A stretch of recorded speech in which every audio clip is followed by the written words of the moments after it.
So welcome everyone to the AAM Advanced Air Mobility Community Integration Working Group Kickoff. I'd like to thank our panel members and everyone who has watched now or will have the opportunity to watch in the future as it's recorded. I will warn you, try not to linger, but I admit this time I did script this out because I always find that I have to come back and try and or forget a point, or I have to come back and make it out of order, or I have to come back. So you'll see me glancing over to the right so I can look at my other monitor to kind of pick up some of the stuff that I've scripted.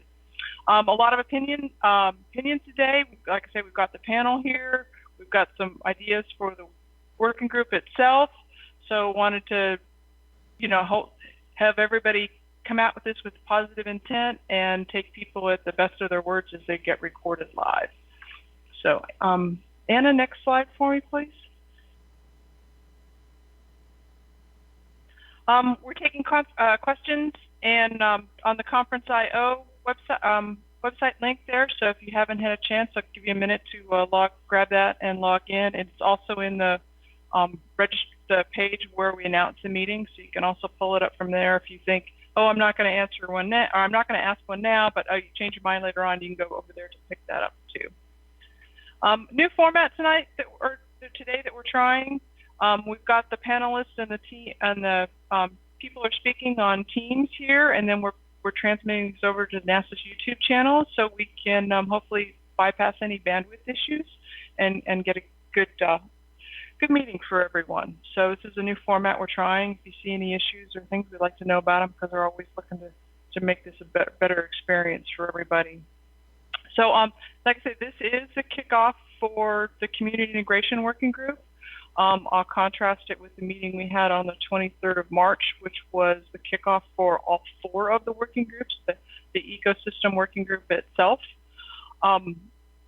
The vision for the working groups themselves was to bring the community together to solve some of these hard problems that people have identified, that we work to identify, and to make progress together as a coordinated group or as a group, and collaborate, not duplicate, and those things. So that was the vision for it, for the working groups as a whole.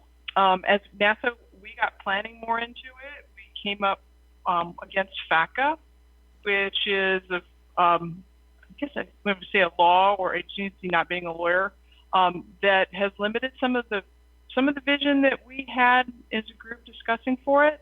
So we're still trying to feel our way around on what we can do and what we can't do. So you'll see that some of the slides I've got two blank slides with just headers on them, and you'll see that's where we're kind of looking for input, and we're also making sure that we stay within our constraints and our bounds, like that. So I am the initial lead for the working group, and I say that initial intentionally, as in there probably will be somebody much more qualified and much better at this to come along and willing to take this on, and I will be happy to pass the mantle over to doing that. I've got my bio in the backup, so if folks want to go and look at it later, we'll post these materials up on the NARI webpage, and people can go do that.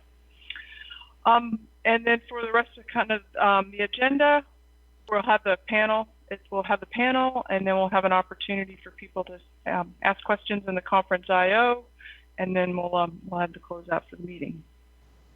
So, Anna, next slide.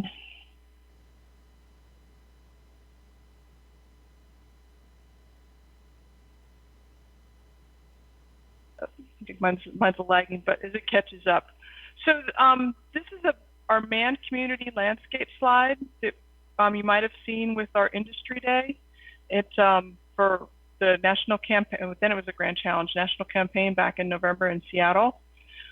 It is organized by the 5 pillars that NASA has organized the community against to better understand it. This landscape is really a living document, and it doesn't have every single participant on there. Even to read this, you've got to print it out on a PowerPoint 11 by 17 page. So it's definitely, if you don't see somebody on here, it's not from intent. It's more a matter of space than anything else. We anticipate that the companies and entities in the first two columns will most likely be interested in the aircraft working group. The companies and entities in columns 3 and 4 will most likely be interested in the aircraft working group.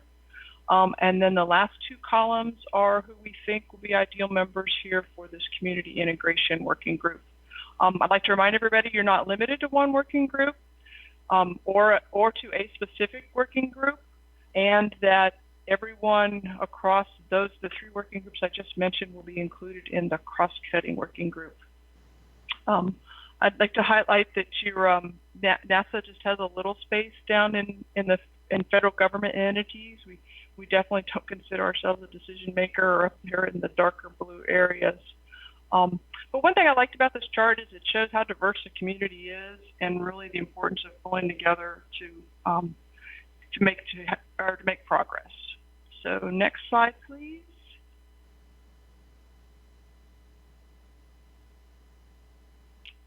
And I'm not, or I know you're on mute.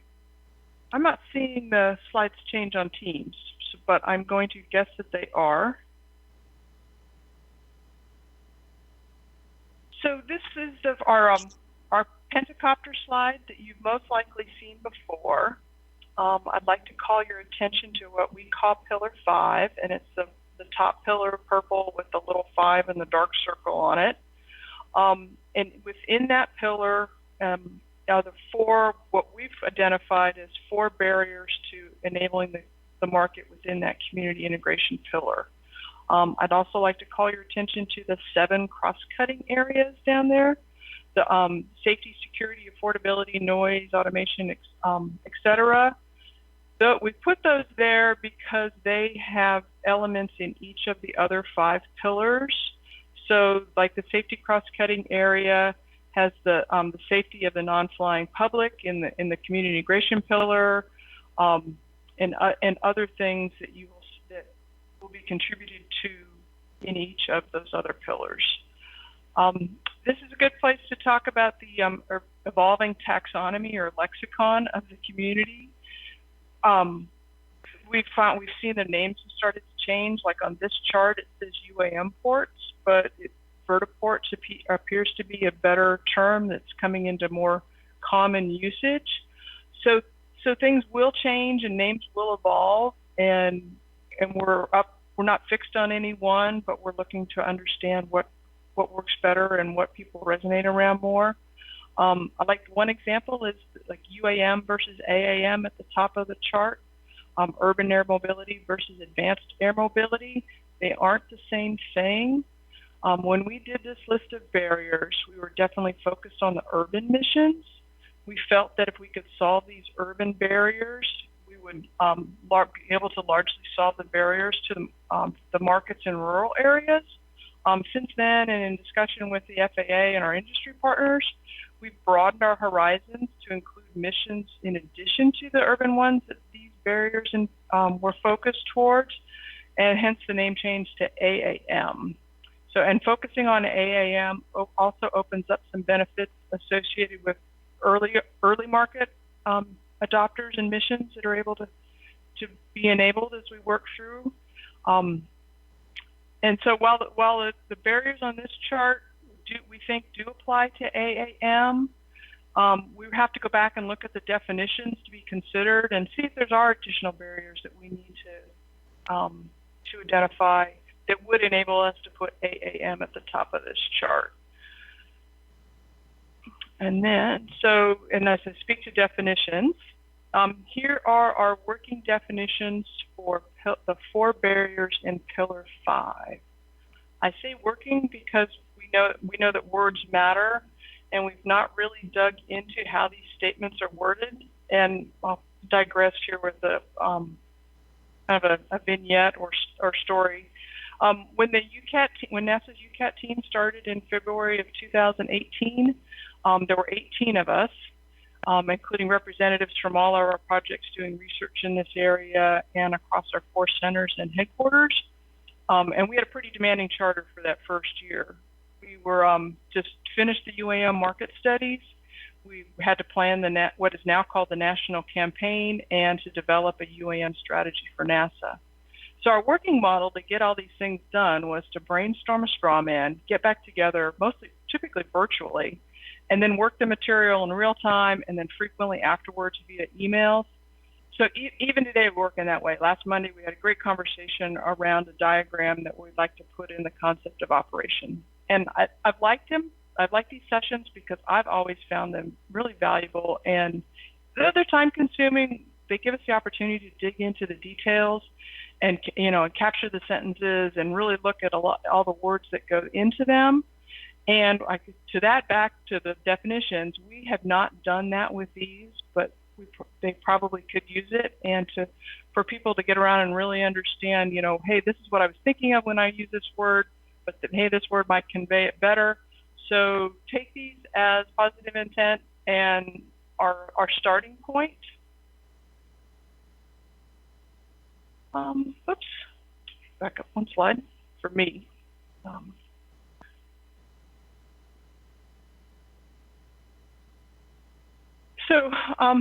Like I said, as people understand the barriers and have the conversations, we can better able to address the issues around them and solve them. And next slide.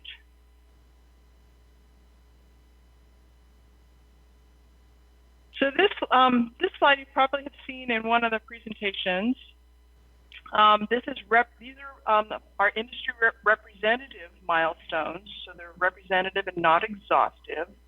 This is definitely a qualitative and not quantitative assessment. So, and to start with a little bit of orientation for the chart, because this chart has a lot in it.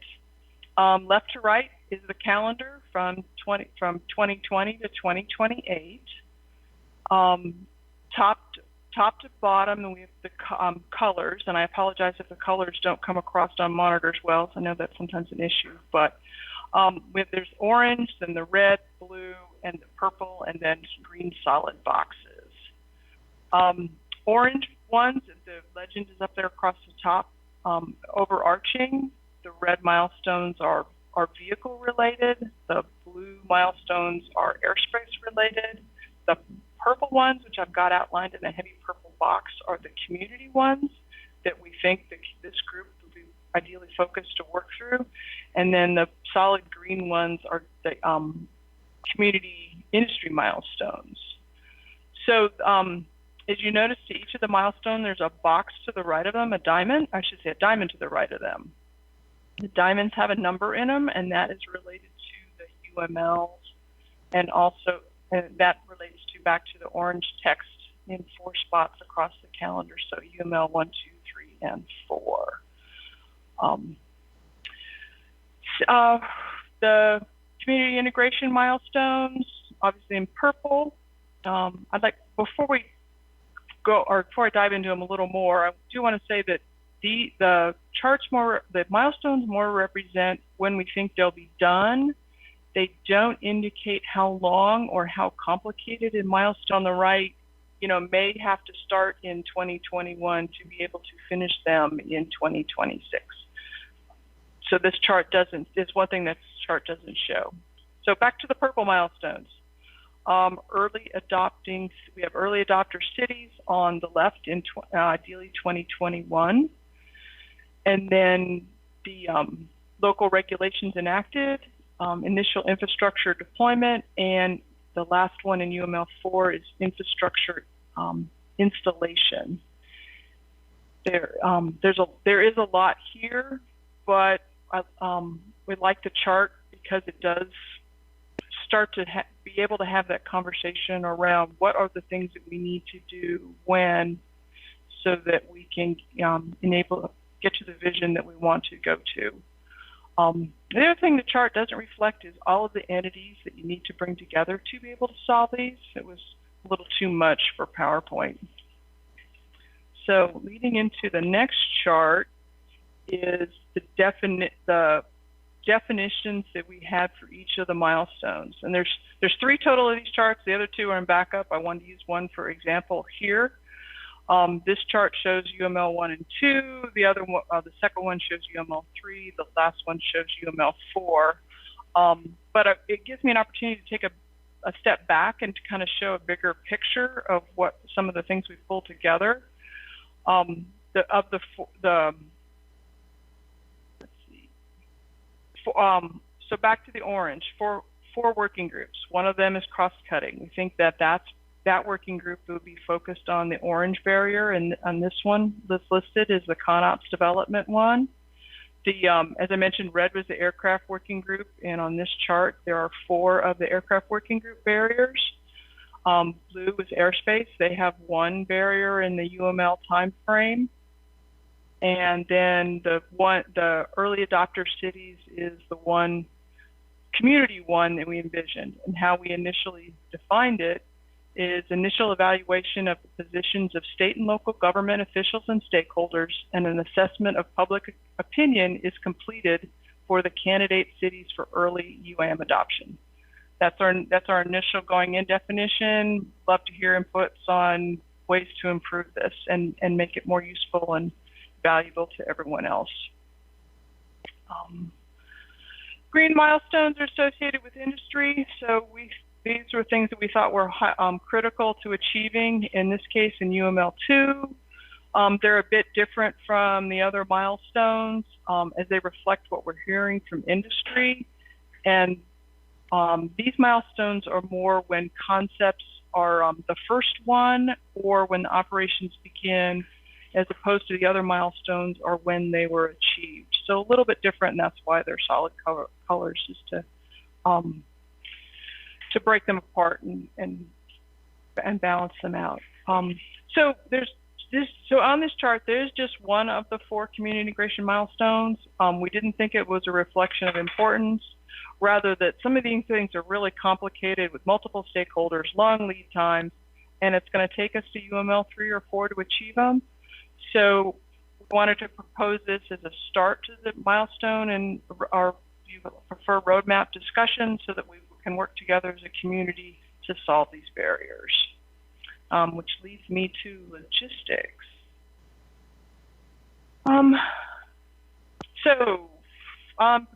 We'll step back a little bit. This is one of the 4 working groups. I think it's unique because it's an area that NASA's not heavily engaged in. So we're looking forward to the group to give us a greater understanding of the community, while at the same time learning how we can all work best together to enable the new market. We're looking at the community integration working group as part of other efforts in this area, so that we can make positive, beneficial contributions and contribute where it's best for where there's gaps and needs. NASA's excited to be part of this working group, both because it's reaching out to organizations that we haven't worked with extensively in the past, and because we're hearing from members of the group that they think we can make a difference. So I previously mentioned FACA, so I want to highlight that while we're still working to understand what we can and we can't do, everybody has limits, whether it's times, resources, but the vision of the group is to be able to pool our capabilities together to achieve things that we can't do by ourselves. To that end, I'm recommending 2 initial focuses for the working group. Love to hear more and think where they think we can really make a difference. And the 2 areas are informational and working to solve the community integration barriers. The next chart.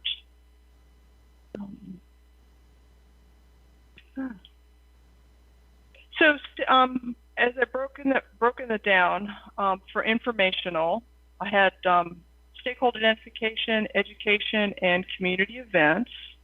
So with the stakeholders. So this is the 5th pillar from the landscape chart. I've expanded it a bit more so it's readable. I think the group is interesting because it's got far more decision makers than any of the other pillars. Crafting going forward will definitely be challenging and requiring innovation. It's a pretty daunting task when you start to think about it. But also one of the reasons why we think that early adopter cities milestone is so important. We think that working with all of these leaders and decision makers to capture best practices, lessons learned, and needed efforts will be beneficial for the entire community. We also need a sustainable way to capture the advances that these leaders have made so that they're widely available and on demand and broadly recognized. Even though there are an incredible number of entities and organizations here, we really can't afford to duplicate what others are doing. We need to complement, collaborate, and build upon efforts to achieve a sustainable path to this enabling the AAM community vision. Education-wise and information, we'd like to propose the group be one of several of many sources that contribute to educational and informational efforts. Here we've listed just several of the things that we've come across as a group that we think that need to be documented and have a wide visibility. I think one thing, the other unique thing about this pillar is the members span from people that really don't know what UAM is to those who've had decades of aviation experience. So to be successful, I think part of our effort is to give these newcomers the foundational knowledge so that they can interact and really well contribute. And they're going to be part of this effort. I mean, whether they're going to a zoning meeting or whether they're voting in local elections or riding on the vehicles, they're really critical to us enabling this opportunity for them. And so we need to bring them along and give them the information that they need so they're educated. And I'd like to say the last one on here is these virtual meetings that we've had. They're at the link there. Cammy's has a resources library. The VFS folks with Rex here on the panel, who has hosted several of the eVTOL infrastructure workshops. There's the reports from ACI North America. So there's various sources, and we want to make sure that there's a place for people that can find those and access them. This one's what we call an eye chart. This conferences and meetings. You're not supposed to be able to read it. We started this in January to try to capture all the community events that were related to UAM. Honestly, it became much more of a moving target than we initially thought. But I think it's really interesting to show all the energy around this AAM market. And I also look at it as a potential for how each of these groups can contribute to the barriers that are identified that we need to work to be able to have urban air mobility. So, community integration milestones. Yes, the chart is blank. NASA has proposed 4 community integration milestones back on chart 7, but we know there's many more. So our first question is, would people find value in capturing those additional milestones? If yes, we'd like to hear how the group can do that logistically. If not, would people find a roadmap more valuable, steps, more detail on the 4 barriers? We're looking for input. Lots of different questions, but we've got a lot of people on here with great ideas, and we're looking to tap into everybody's experience and energy and recognize that everybody does have constraints. So we'd like to come together and work to do this, to figure out if this is a way we want to go as a group to benefit the community. Existing and planned efforts. I previously mentioned back on the stakeholder chart, we can't afford to duplicate what others are doing. So I think hopefully this group would find value in being a resource of existing or planned efforts to solve identified issues. Just listed 2 here to get people thinking. One interesting piece, at the first one, the UNWG, they had a spring meeting, and they asked how many people on that meeting had attended our March 23rd kickoff meeting, and surprisingly, approximately 20% of the people had attended.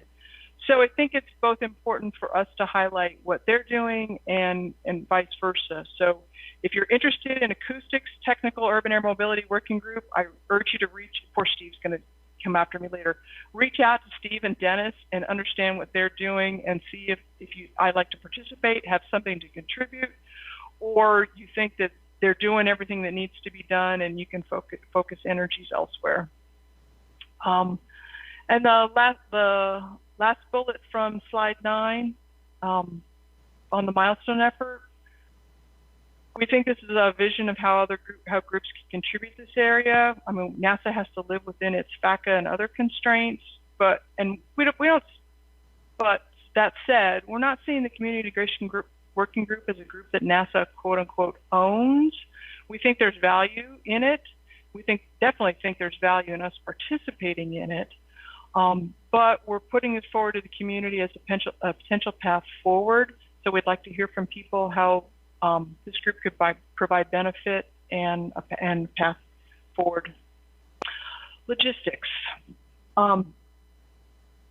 As I mentioned, this is still very much a work in progress.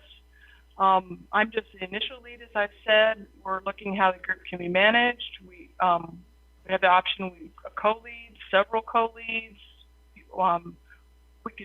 People could say, hey, we'd like to do groups in specific areas, smaller focus areas, to get something done or to work on a portion of a challenge or a goal.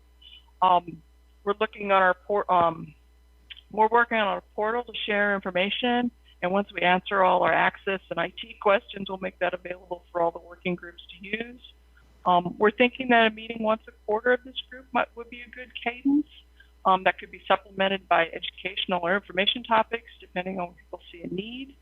I would like to say that I think each of the 4 groups will progress differently. Their memberships will have different priorities and different paths to achieving them, but I think all 4 of the groups have the same goal. So on the next slide, here are some of the upcoming events. I highlighted several in green because I think those will be of most interest to the people in this group. Today, obviously today's meeting, you are here or you're watching the recording, but we have our ConOps overview, which if you recall back was one of the orange milestones that we had listed. We're targeting June 25th for that overview meeting, and then they'll be doing a bit deeper dive into the Pillar 5 area of that ConOps, tentatively scheduled for July 10th. We're still working on a few nuts and bolts, and as these dates get solidified on the same site that you found the information for this meeting, those will be posted there along with materials from those meetings if you can't make that one specific meeting.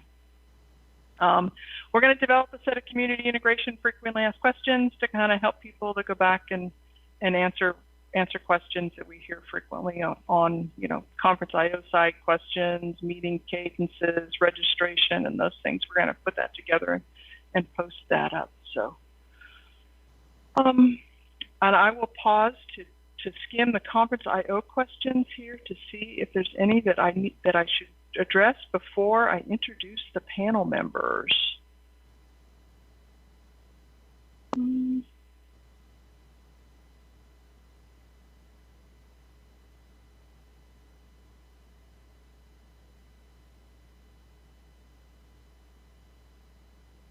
Looks like I got some great inputs from the landscape slide.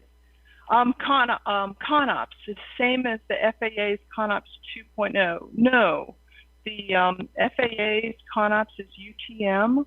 The one that we're looking to develop, the one that we're working to develop that we're almost done with, is an urban air mobility.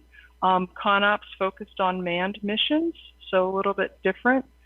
UML is a longer discussion, but I think we probably do need to do a recording and an educational session on that one, so we can answer that one and maybe put some material in the frequently asked questions for that. But that's a great question in there. So I will. I'm going to turn and turning my video off to get my bandwidth so my audio comes through better.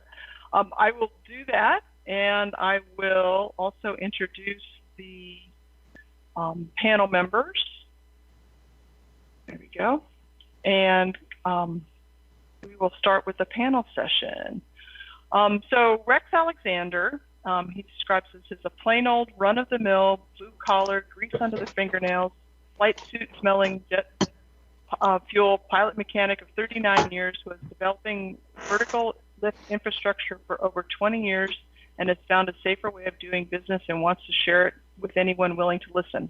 Helicopter, VTOL, and Powered Lift Advisor and Liaison to the Vertical Flight Society and its membership, providing counsel and representation to the VFS, for the VFS, to the FAA, ICAO, IBC, IFC, NFPA, ASTM, and other applicable organizations, societies, and government entities. He is the president of 5 Alpha LLC, a global consultancy dedicated to providing specialized education, training, insight services in the very challenging and unique communities of helicopter, vertical lift, and organ tissue donation and transportation. Sean Bullard is a recognized thought leader who has paved the way for many unmanned aircraft systems programs, policy, procedures, and regulation milestones. He's a seasoned South by Southwest speaker, a trusted C-suite advisor, and drone enthusiast. Throughout his professional career, he's had the pleasure to collaborate with some of the most recognizable brands in the world. He has served on some awesome boards, but most enjoyable has been the Royal Aeronautical Society, the DC branch, the the National Press Club's Board of Governors, and the School of Policy, I mispronounced that, I'm sure, and Government Alumni Board, and as SkySpecs Advisory Board Chair. Before launching the Duetto Group 20 years ago, Sean gained business experience as the Vice President of Government Relations for an interpublic group company and legislative experience as a senior congressional staffer to a long-serving member of the House Armed Services and Transportation Committee. Sean has served as a consultant to Fortune 500 companies, startups, and some of the most trusted brands in America. Anna Dietrich, in 2006, Anna co-founded Terrafugia, a company that invented a flying car with the goal of making personal aviation more accessible. After stepping down from the founding Chief Operating Officer's role in 2014, she's become an industry-recognized leader in the urban air mobility, electric vertical takeoff and landing eVTOL aircraft and innovative personal aviation industries. As the principal at AMD Consulting, she is an expert in policy, certification, and government relations in the aviation industry, as well as startup community operations and generally solving complex problems in unique ways while inspiring innovation with a sustainable framework. Chris Oswald is the Senior Vice President for Safety and Regulatory Affairs at ACI North America. And in this role, I should have asked him if there's a different pronunciation for that, but he has primary responsibility for their activities in safety, capacity, operations design, and other airport technical and regulatory issues.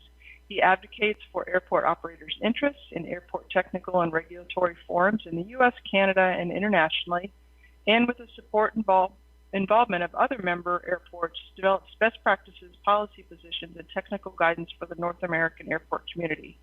He chairs the FAA's Research and Engineering Advisory Committee on Airports and sits on the Airport Cooperative Research Programs Oversight Committee. He's also been actively involved with task groups organized by the FAA Drone, NextGen, and Commercial Space Transportation Advisory Committees. Chris Hewitt leads Deloitte's Drone Solutions, delivering an unmanned aerial system strategy, implementation, and analytics to commercial, federal, state, and local clients. He's a former qualified naval aviator in both manned and unmanned aircraft. He spent 21 years in various roles in the Navy, consisting of command, technical, management, operations, and advising. He possesses a depth of experience in strategic goal establishment, safety driving operational excellence, and project delivery. His command experience in the Navy was to guide the creation of a new helicopter squadron. Not too far on my page up. Which established the first dual platform unit integrated with a combination of 25 manned aircraft and unmanned aerial vehicles. His expertise in resource management, emerging trends, technical requirements, and stakeholder management were groundbreaking for safety programs and the development of unmanned systems for the Navy. Basil Yap is a nationally recognized leader, consultant, and engineer with over 13 years of professional experience in aviation. He started his career working in the highway transportation sector and then transitioned to airport development.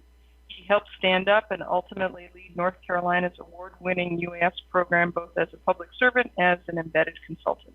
In 2016, he started the consulting firm HopeCon, and since then has supported multiple state DOTs, airports, and other organizations as they plan, integrate, operationalize, and use unmanned aircraft systems. He has been associated with an impressive list of UAS innovation firsts, including the launch of the first routine drone package deliveries for pay, the first state UAS operator permitting system, and the first statewide coordinated U.S. response to disaster, and first public eVTOL air taxi demonstration earlier this year. The last panel member is PK, Parimal Kopar-Decker, who I think needs no introduction, and thankfully for my voice does not. So on to the panel members. Do people want to say an initial few words first off? We can go alphabetical, and then I'll get into questions. Whoops, where'd that come from? Sure.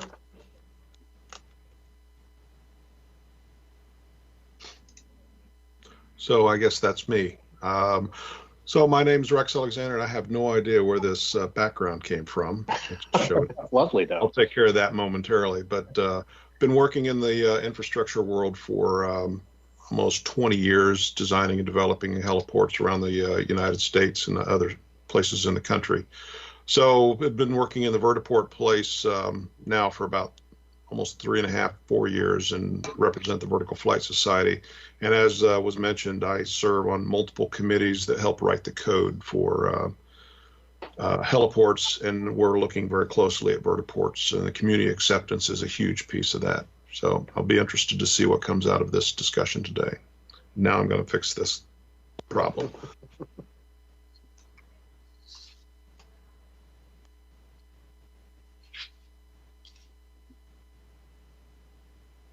Sean, over to you.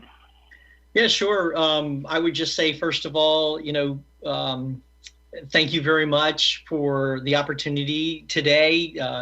Thank Anna, Nancy, PK, Davis, Assistant Administrator Bob Pierce. I know that we tried to pull this off a couple of months ago in the same location so that we could all get together, but really do appreciate the way that you guys have pulled this off. And I would just say that, having collaborated with state and local government for most of my career, it's been really fascinating to see how we've gotten to the point today, and that there's a community segment even within the advanced air mobility conversation. And to see the interest and the enthusiasm that NASA has in incorporating stakeholders who have never maybe even had or there was really no reason for them to be included within an initiative is extremely encouraging, because of the role that that state and local governments and regional transportation authorities will play in the intermodal transportation system when we begin to get below 200 feet, which is extremely complex.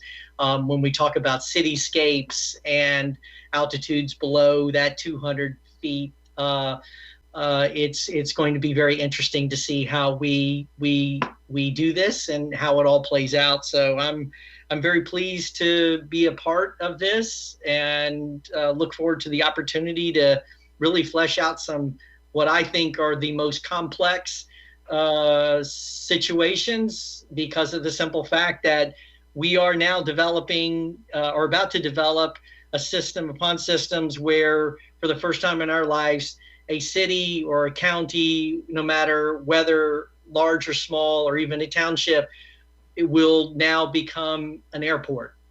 And that is something that I don't think anybody has ever done before. And so thank you for the opportunity.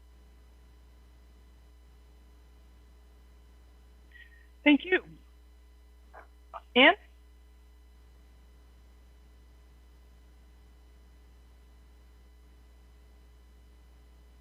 Sorry, probably unhit the mute button too fast. Anna?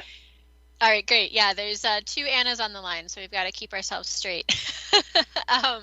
So I'm Anna Dietrich, and as was mentioned, I am the co-executive director for the Community Air Mobility Initiative. And I also, want to thank NASA for their commitment to community integration and supporting the state and local level for urban air mobility. This is something that is unprecedented in many ways, some of which have already been stated. But it's also the first time that we've tried to integrate aviation directly with an existing transportation landscape and with our daily transportation needs. So traditionally, we've approached aviation as being on the other side of the fence and the other side of airport security. And while we still have to maintain safety and security with these applications, it has to be much more tightly integrated with how we get around on a daily basis. So to do that right, we need to be engaging with the local stakeholders and the communities from the beginning. So I'm really glad to be part of this, really glad to be part of this conversation, and very excited for the role that CAMI is playing in supporting those state and local decision makers. Thank you. I see Chris Hewitt hasn't had a chance to join us yet. So PK?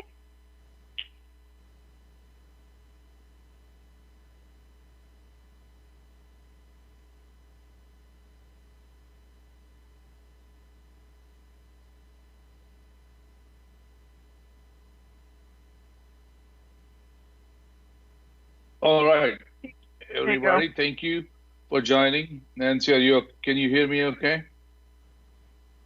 Yes, thank you. All right, awesome. Yeah, so thank you, Nancy, for including me. And I won't take too much time here except to say that NASA is really excited about this working group and working with all the community members.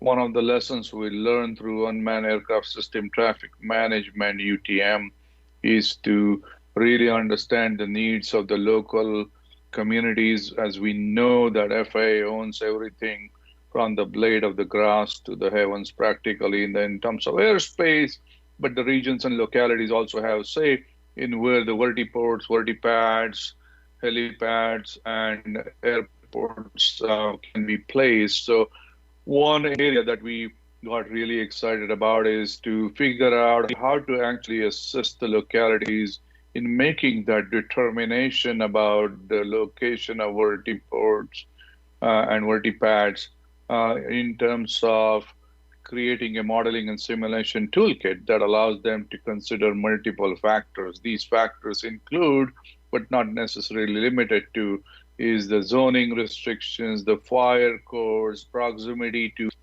key, basically assets like stadium, also noise concerns, and the local weather, interoperability with surface traffic, interoperability with air traffic. There are many, many factors that need to be taken into account as you place vertiports and vertipads. Surrounding vertiports and vertipads is also another factor. So we are working on modeling simulation toolkit to assist these localities to make those kind of decisions, which is fundamental to making a safer airspace as well as the vertiport, vertipad operations. So if you're interested in knowing more about it, please send me an email either to Nancy or directly, and we can look forward to engaging with you, understanding all the requirements local communities have that need to be taken into account in the modeling environment. And this will be a toolkit that we offer to entire community and develop requirements for you to address. So thank you, and I'll give it back to you, Nancy. Thank you. Chris? Thanks. Chris Oswald here with Airports Council International North America. We represent, as Nancy had introduced me, airports in the United States and Canada, and are part of a 5-region system of organizations that deals with airports around the world.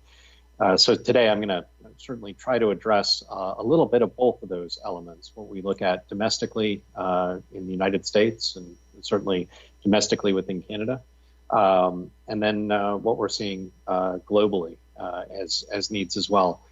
I am really excited to be part of this group and really excited to be part of this entire effort. It was getting started a few months ago. I was looking forward to seeing folks face to face, actually, I think just a couple of days before we all ended up in pandemic mode. And I will also add, it is great to be talking about some of the future ways in which our aviation system may be changing for the exciting reasons, as opposed to how we're going to accommodate temperature checks mask distribution and 6-foot social distancing and TSA queues today. So, which has been the kind of the substance of most of my life for the last month and a half. From an airport perspective, we're certainly coming into this as neophytes. I think when I look certainly across my fellow panelists' backgrounds who've been dealing with UAS and urban air mobility, or advanced, I guess what we're calling advanced air mobility systems. I haven't designed a flying car, Anna. I'm impressed by that. I'm also incredibly humbled.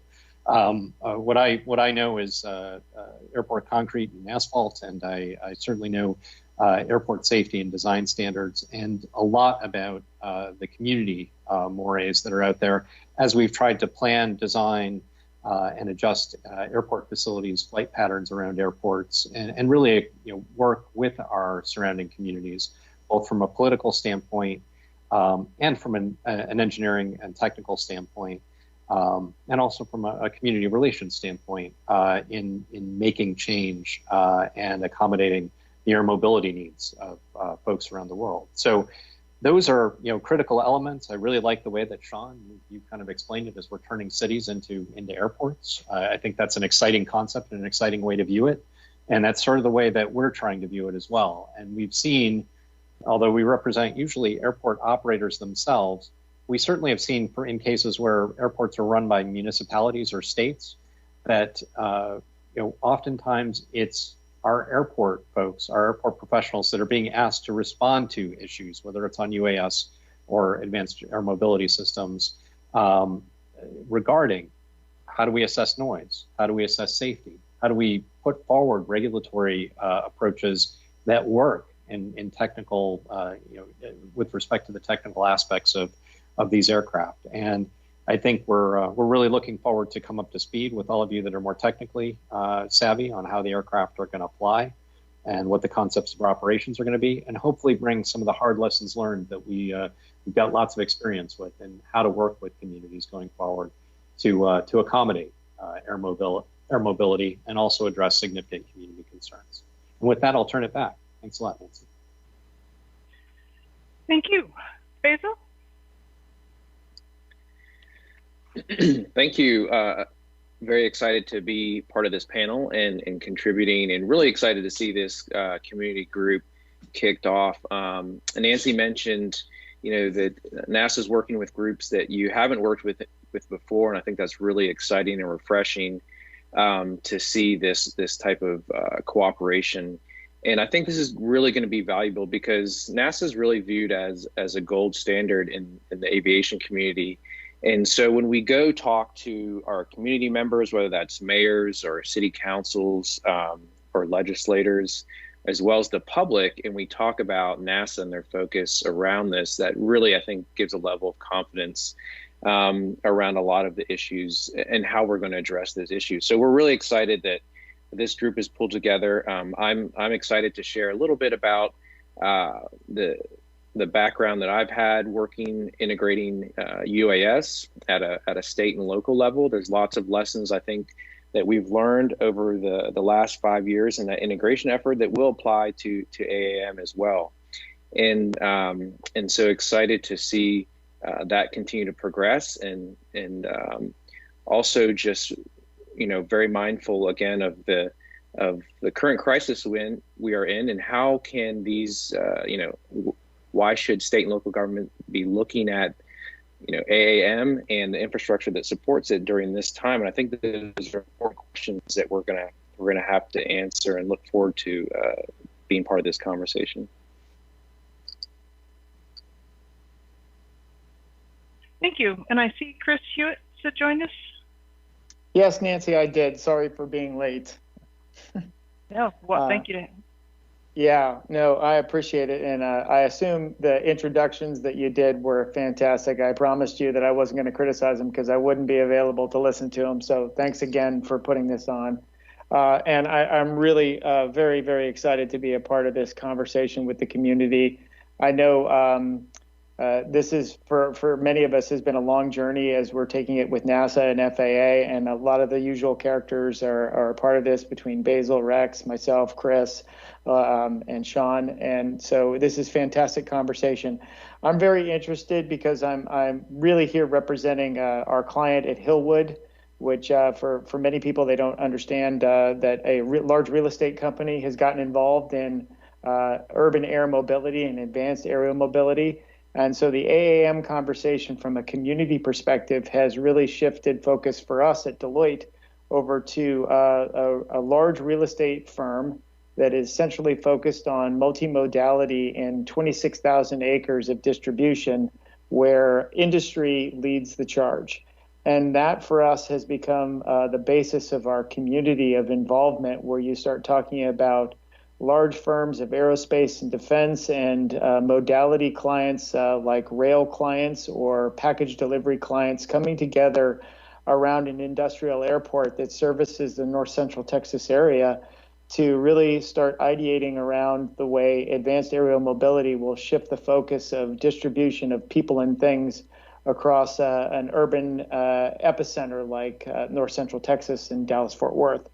So it's a great conversation, and we're very interested in being a part of it and helping facilitate the discussion around impact of this emerging technology, not only for the small scale, but the large scale distribution of, like I said, people and goods moving around large geographic areas. So happy to be here. Thank you, and thanks everyone. So structure-wise, I've got 6 questions. I was going to cycle through the questions once and target somebody. If one of the panel members wants to jump in and also answer, I'll give a pause after each question for that. And for folks on the line and on the conference IO, if you want to answer the question too, please feel free to provide inputs through that means on the conference IO. So the first question to Rex. From your perspective, can you highlight a critical community need? So in the community side, when we look at the need, we talk a lot about being able to move people quickly, efficiently, with as minimal impact on the environment as possible. However, one of the things I look for in this new infrastructure and this new development technology and transportation as a 20-year EMS pilot is one of the needs is for medical transport. And in a lot of cases, it's not getting the patient to the hospital that is as important as getting definitive care to the patient in the field. So in looking at that as a need, I would say the morbidity and mortality rate could be heavily impacted by this new transportation vehicle if we could achieve something that was a semi-autonomous single-person vehicle that could respond immediately. So that I look at that probably through different glasses, if you will, as some others.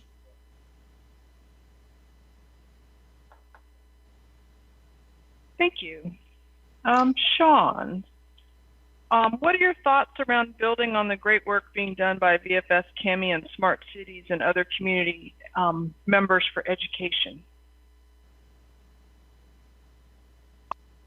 You know, I would say that it's actually very much a positive where, and it's been mentioned several times before, in the simple fact that NASA and through the advanced, through the program that we're talking about today, is actually taking a really strong focus on city and county planning, initiatives that are more localized and regional, just like was mentioned just a moment ago, in that, you know, when you look at what we're attempting to tackle, I mean, it's a very high, it's also a very heavy lift.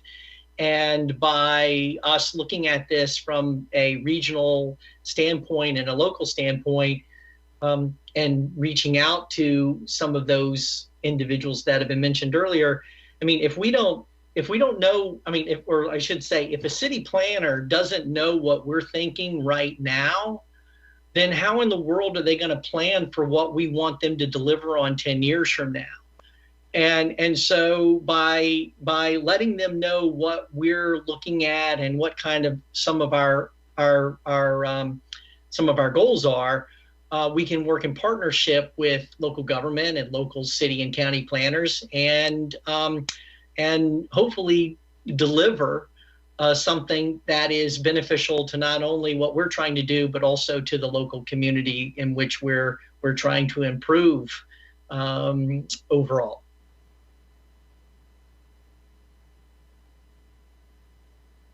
Thank you. Anna, how do you see this group providing benefit to the community?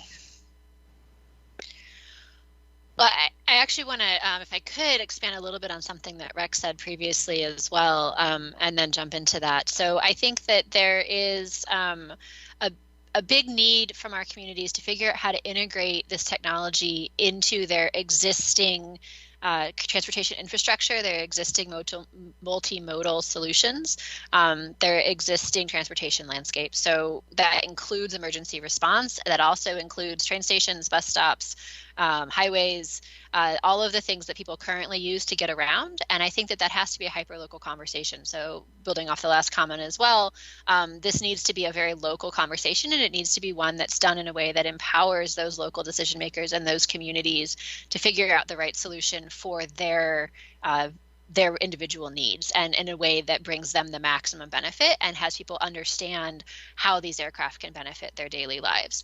So what that brings me to, and to answer the question that you just asked, Nancy, is that this isn't about coming up with the be-all, end-all universal solution that we're then going to impose on every community around the world.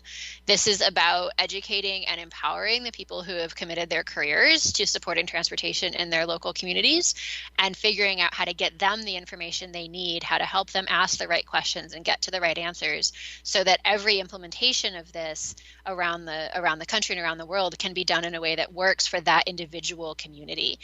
So I think that it's very easy to say, oh, we've got a group of experts, we're going to come up with the right answer. And I think that we need to keep in mind that there is no one right answer. So as we're working here, we need to be thinking about process, we need to be thinking about education, we need to be thinking about equipping communities to find the right answer for their community, not coming up with the be-all, end-all universal solution. Well, very well put. Thank you very much. Chris Hewitt, can you give an overview of a current effort working to solve one of the community integration barriers?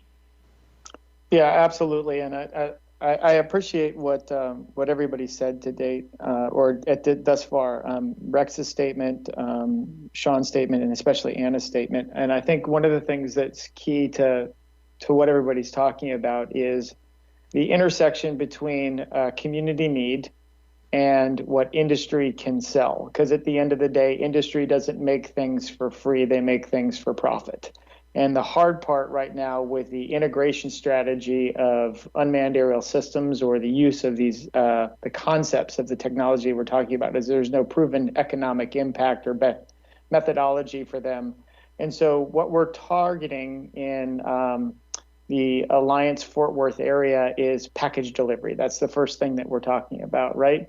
And so you can take a look at a significant amount of benefits have been learned in the last 2 years on medical supply deliveries. And we're not talking large scale, we're talking small scale. So companies that have gone and participated overseas in Africa for the Lake Victoria Challenge doing medical supply delivery, some inertia around initiatives of delivering small medical supplies, and some of the things that have been done here in the DMV around kidney and organ replacement delivery via medical transportation of drones, right? So that's great, and that's fantastic, and that's really moving the needle forward. It's amazing, groundbreaking work.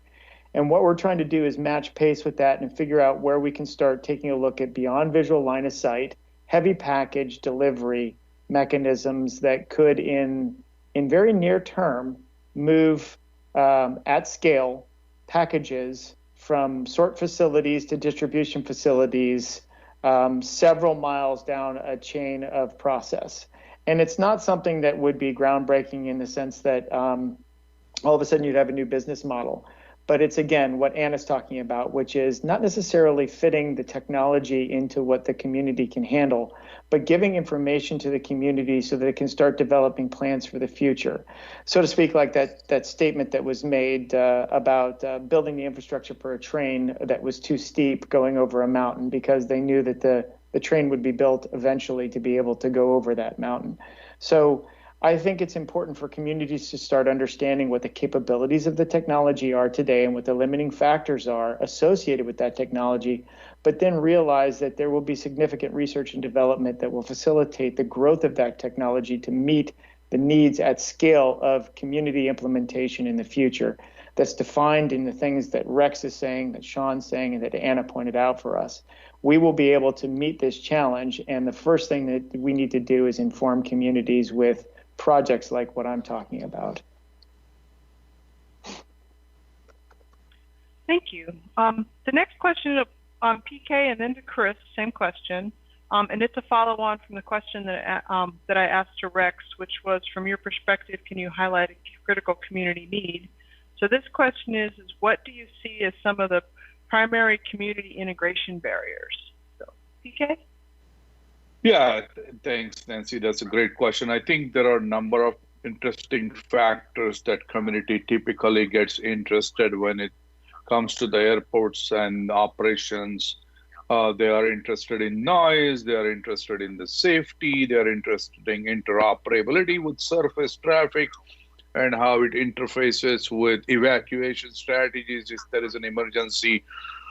So the goal is that there are lots of factors, and the goal is to try to consolidate that and develop a suitability understanding of different locations in the city environment or urban environment or suburban environment that allows us to then recommend or do trade-offs as to which locations offer the best suitability in terms of meeting all these factors and the requirements. Clearly, it's demand-driven, but when you consider the demand, you have to consider all these other factors and its interactions with each other. So that's what talking to many cities, localities, we have discovered that they're growing interest in understanding how these multiple factors interact with each other while making sure that the demand is also met. Back to you, Nancy. Thank you. Chris, Oswald? Yeah, sure. So I think in defining those community integration barriers, we've got multiple communities as well. And something to think about in how we define all this is really how we're thinking about that term community.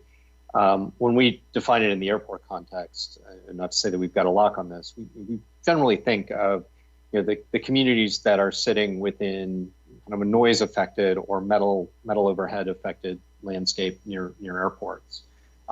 As we've moved into other new generation or kind of new uses for older generation aircraft and spacecraft, we've looked at commercial space, we've looked to UAS.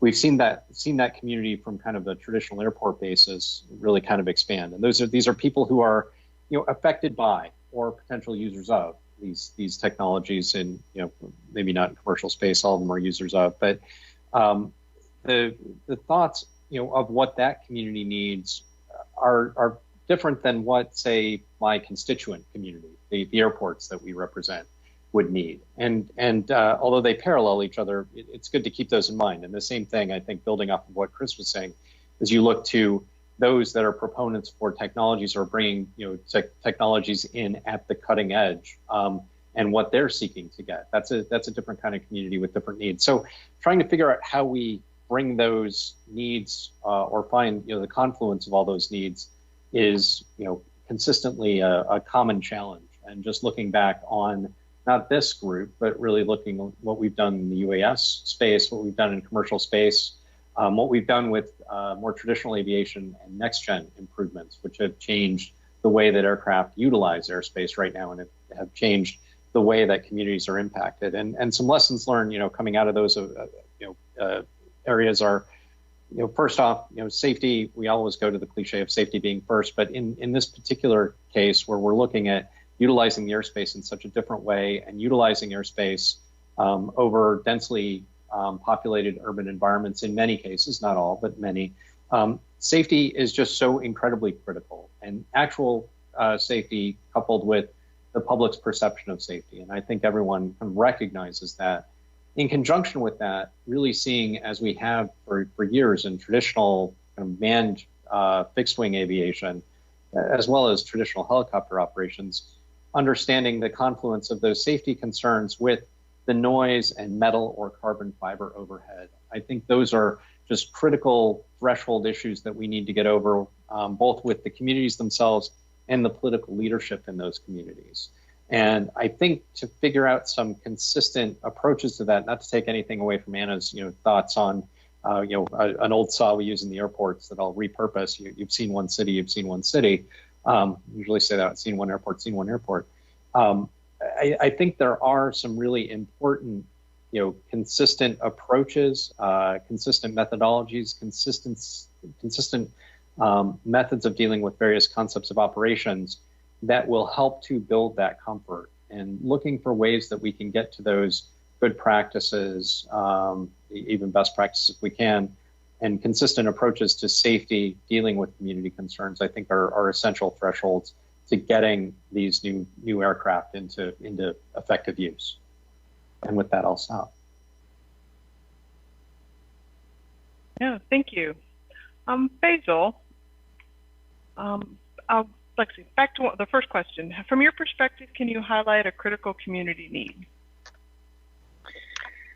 Yeah, I think there are, just to follow up on Rex's community need around ambulatory services, aerial ambulatory services, we, in a study, noticed that 50% of aerial ambulatory services are actually between hospital systems, which is interesting. Rather than to a scene, you'll have patients come in and there's not a specialty doctor or maybe beds available. And so it's actually, it's easier to get that individual on an aircraft to get them to an appropriate facility. And then we found that there's really a really high rate, I think it was around, I want to say 50% as well, at least, that who, when was moved by a medevac helicopter, actually went and checked out within 24 hours, which is really interesting as well. So anyways, I just say that because I think there's this tremendous potential around, public safety agencies using eVTOL. And I think that's important to remember, because when we talk about public acceptance, that is going to be a key part of the public acceptance, is that there's a benefit to the greater community. And we've seen this on, the medical package delivery side, when we talk with folks about using drones to deliver medical specimens, deliver blood products, some of the highlighting some of the operations that were previously mentioned. And there's certainly more public acceptance around that versus my neighbor getting an Amazon package from a drone. So one of the focuses certainly for a community need is around public safety agencies, the ability to use that, whether it's fire departments, whether it's local law enforcement, or the healthcare system. But I think another community need is going to be mobility for the elderly, mobility for the mobility impaired, folks that cannot drive. And I think we'll see the biggest benefit to that in our rural communities. We're seeing right now with the COVID-19 crisis, inability for folks to be able to get tested, to receive that treatment because of mobility, and or a hesitation to use our existing transportation systems like buses, et cetera. So I think there's a tremendous benefit around using the passenger moving part of AAM for those disadvantaged, those folks that are mobility impaired and the elderly.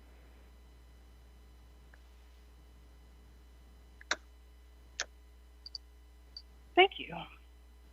Rex, can you give an overview of a current effort working to solve one of the community integration barriers? Sure. And looking at barriers, the fun thing is what's going to trip you up.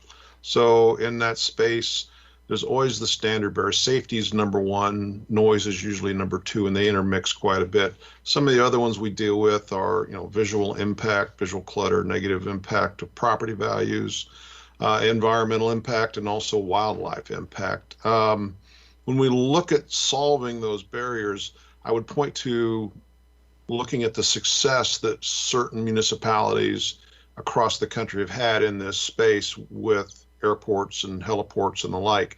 So from the perspective of urban planners, you make the observation that those that are successful have a marketing plan and a public outreach strategy.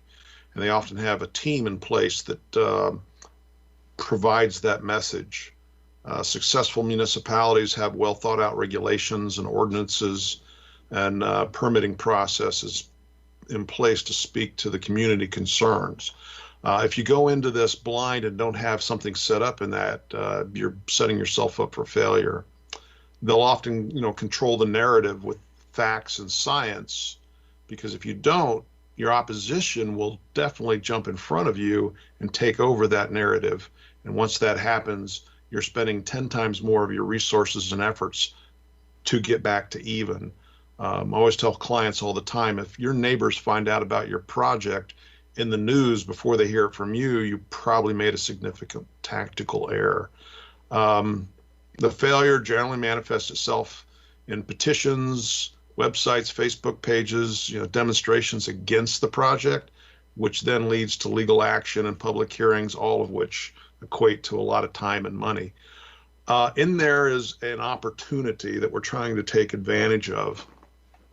And one of the key elements that we're working towards to help is come up with good quality ordinances that will help these individuals that are working in the municipality effort to affect this change and affect it in a very positive manner. So working with ASTM International and F38, currently writing standards for vertiports. I've been involved in that for about 2 years now.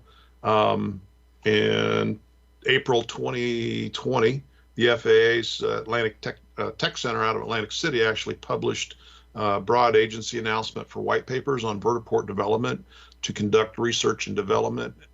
And one of the interesting things that they did in that space is it wasn't a short-term BAA, it was actually a 5-year open-ended. So there's an opportunity for a lot of partnering and teams to develop some of these policies and procedures through research and development. So we have the operational parameters and performance data that to base them on. You'd mentioned earlier that I work with the National Fire Protection Association. So recently the NFPA 14, which is standards for heliports, stood up an ad hoc working group specifically to work on the fire code requirements for this next generation of electrical technology that is urban air mobility and eVTOL. So there's a lot going on in this space. Some of it is really under the radar, if you would, but in collaborating in this space, one of the things that we're trying to do as the Vertical Flight Society is push that agenda as hard as we can to get maximum participation. And we've been very successful so far, and we continue to push that envelope as much as we can. Great, thank you. I was really interested I was able to watch the VFS, a couple of the webinars that you did, and it was really excited to hear that you guys were doing fire codes and some of those other things you talked about in those. Sean, to build on Chris's comments, how would you define community and/or ecosystem in the context of AAM? I'd certainly say that it's back to, having worked for nearly a decade at the National Association of Counties supporting the largest metropolitan urban counties in the country.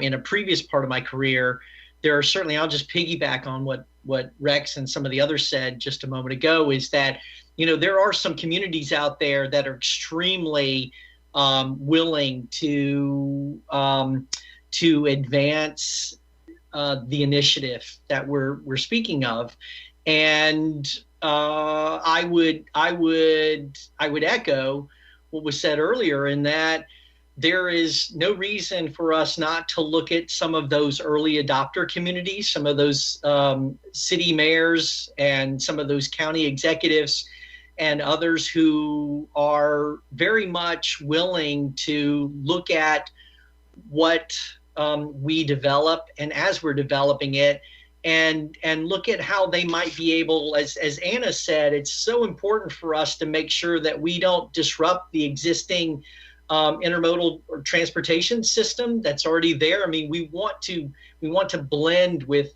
the trucking. We want to on-ramp without being disruptive the existing intermodal transportation systems. And so community, is really, it's really those local partners and those state and regional partners, such as the national, departments of transportation associations, the state transportation director, the American Public Transportation Association. I mean, those people who are already existing and have existed, some for more than 100 years, who have been moving people and product seamlessly without interruption every day, so that within less than 24 hours, when you order a new pair of whatever you needed yesterday, you found it you needed this morning, they arrive on your doorstep tomorrow. And it takes a lot more than a little brown truck or a little or another type of truck or DHL truck or FedEx truck to get that package. I mean, it takes a lot of trains, planes, and automobiles. And so it's those people who have already got an existing relationship with every one of those single companies that I mentioned, either at a national association level, a regional level, or some type of transportation and regional level. Thank you. Anna, can you give an overview of the current effort to solve the community integration barrier? Sure. Well, I mean, obviously, this is a really big project. So what we're trying to do from the perspective of CAMI is to build out the resources that will be needed by those local decision makers. So, and I also want to clarify, I'm a huge fan of standardization. I work with ASTM as well, just like Rex, a lot of the other standards efforts, reports included. I think there's definitely a need for standardization. The question where the local piece comes in is with the implementation of those standards and the application of those standards to a specific environment. So I just want to make sure that was clear. I'm not against global standardization by any means. So that being said, there's support for those standards efforts, and then there's support for what are we talking about? You've got a group of people coming into awareness of UAM and eVTOL aircraft from the perspective of city planners and being experts in that space. And maybe they've never been told how to spell eVTOL. They don't know what UAM is. Is it UAM? Is it AAM? What is this stuff? How is it going to impact me in my long-term plan? So from CAMI's perspective, we're trying to equip those people with the information that they need, starting at a very basic level and then building out deep dives as appropriate, and then as well as partnering with locations to find those specific local solutions. So the broad standardization is necessary, the foundational information is necessary, but then where the skids actually hit the ground, as we could say, that's where those local solutions and those customized solutions really become important. So I think the conversation is really important. I think the awareness is probably even more important right now. There's a few jurisdictions that are out in front and know what this is, and they're gung-ho and they want to figure out how to do it. But most people aren't yet. This is still pretty new from a broad societal perspective. So there's a lot of awareness that needs to be built up, a lot of education that needs to happen. And we're also trying to help people understand what the benefits are. So it's been mentioned a couple times in different ways, but I'll just put a really fine point on it. No matter how safe these aircraft are, no matter how quiet these aircraft are, if the community in which we want to operate them doesn't get benefit from them and doesn't see the benefit from them on a majority scale, they're never going to be safe enough and they're never going to be quiet enough. So building that value for the communities, building out the social equity issues that Basil was talking about, that is going to be the key to long-term success here. They could be completely silent and they would still be too loud. They could never have crashed and people would still be afraid of them. So we have to work the benefit side as well, not just risk mitigation, but the other side of that coin, the risk benefit is the benefit, and we have to really do a good job of building that benefit as an industry and then educating people about what that is. Thank you.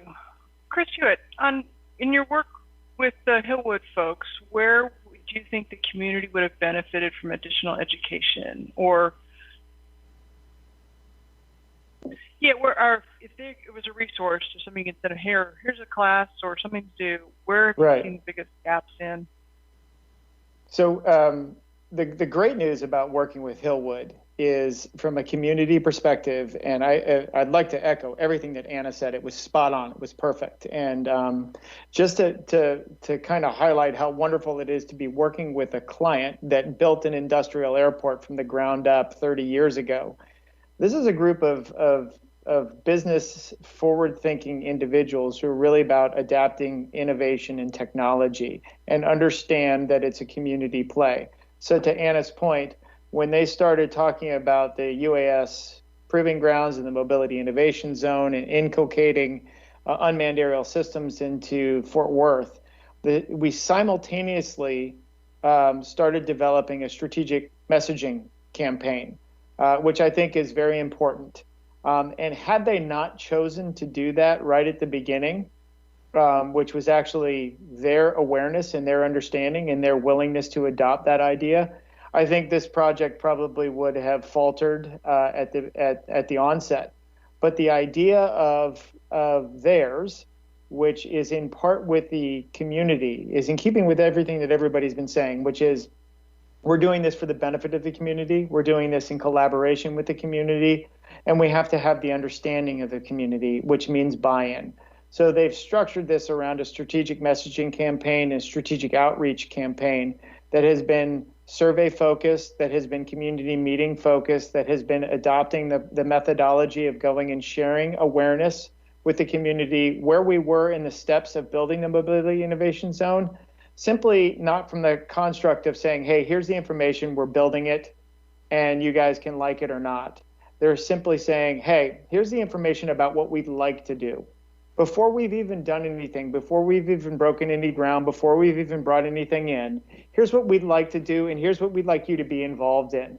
And that public-private partnership or that private equity partnership reaching out to the community ecosystem has been the hallmark of the Perot Foundation and the Perot family and the Hillwood legacy. And so they've gotten tremendous buy-in, more so than I've seen anywhere else, but I'm sure there have been other people who've done this, but I've just been watching this happen over the last 2 years. And it's been very beneficial because the community has all of a sudden adopted this mentality of, we are building this amazing proving grounds. We are bringing in this technology. We are going to be the first to do this. We are getting very excited about it. And it's the way that Hillwood chose to strategically message it from the beginning. So rather than give you an adverse example, I gave you a benefit example, but that was their way of choosing to do it. And I've been watching it, like I said, for the last couple of years. It's been very, very good. Thank you. PK, I'm going to morph one of the questions for you on current effort to working to solve community integration barriers. Can you talk about some of the work that you've done to solve some of the barriers? Yeah, certainly. Yeah. On the airspace side, on the UTM, we had to work through the communities to understand basically where these operations can happen, where they not happen. So geofencing restrictions was one of the areas that we considered on the UTM, and making sure that we understand the risks related to these operations. So if it's too close to the school or if it's going over the parade grounds, then it has implications on how best to actually move the trajectories and reduce and minimize the overall risk. The other part that we are very interested, that is the interplay between the community infrastructure as well as the operations, is, let's say if there's a bird strike or energy depletion condition, what is the best way to land these vehicles to safety without actually overloading the risk to the assets on the ground? So we look at basically what is the best way to route the trajectory between 2 points, where are your emergency landing spots, and how best to actually move the aircraft through the air. So there are lots of interesting things. In addition to that, if you have two vertiports near each other, how close you can put them so that they don't interfere with their arrival and departure, or the pads don't interfere with each other, so the throughput can be maximized. So those are the kinds of things we can actually simulate and model and analyze to make sure that the folks know that the decisions are made through a systematic scientific process, but through modeling, simulation, making sure that contingencies are taken care. In terms of aviation safety, it's all about making sure that we can manage the contingencies in a safe manner. So that's what we will be focused on. Back to you, Nancy.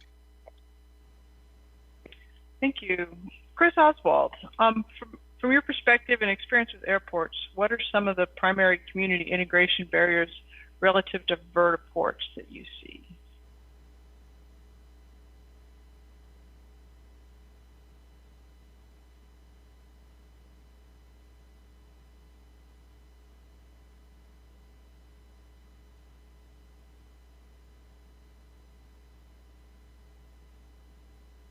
Chris, I think you're on mute. Yeah. Chris, did we lose you? Sorry, I hit my video. I didn't hit my mute button. I apologize. Thank you. Just started talking. So I was saying, certainly talked about several of these already, and they hit those big, threshold concerns I mentioned. Proof of safety and safe operation in the way that we've come to expect the aviation system, of today, and the way that it functions, the high levels of safety. Minimizing the noise and kind of annoyance factors, metal overhead, potential privacy considerations that go along with that kind of new aircraft that's flying at lower altitudes near me are big issues. And we've seen those, we've dealt with those in a variety of situations at airports over the years. And I think recognizing that benefit case and building it up, I think the way that Chris was describing. Certainly, I knew it as Alliance when I entered this industry. Coming through University of Texas at Austin in the late or early 90s, just as Alliance was coming on. Now kind of the Hillwood community surrounding it was, it's a fascinating example. One thing that really brought me into this as an industry. So I think they are a very unique case, and there are other locations, even public airports, that have really move forward with that. We see them in kind of the UAS space right now. Looking across to Memphis, which jumped in certainly as one of the pilot test sites, integrated test sites. Looking up to certainly North Dakota and over to Reno, Nevada, as two other great cases where we've seen a joint move by political leaders to move the case forward for innovation, development, and public capability really helps in overcoming some of those issues. With that said, I'll come back again to that issue of safety without ensuring that kind of the safety of the operations and being able to operate these new generation aircraft in a way that certainly accords with the safety standards that have been established over decades in manned aviation. Those are, and I shouldn't say these would be unmanned or manned aircraft, but with traditional fixed wing manned aviation, remains really kind of critical threshold. So I think with that, I'll turn it back. All those are important elements.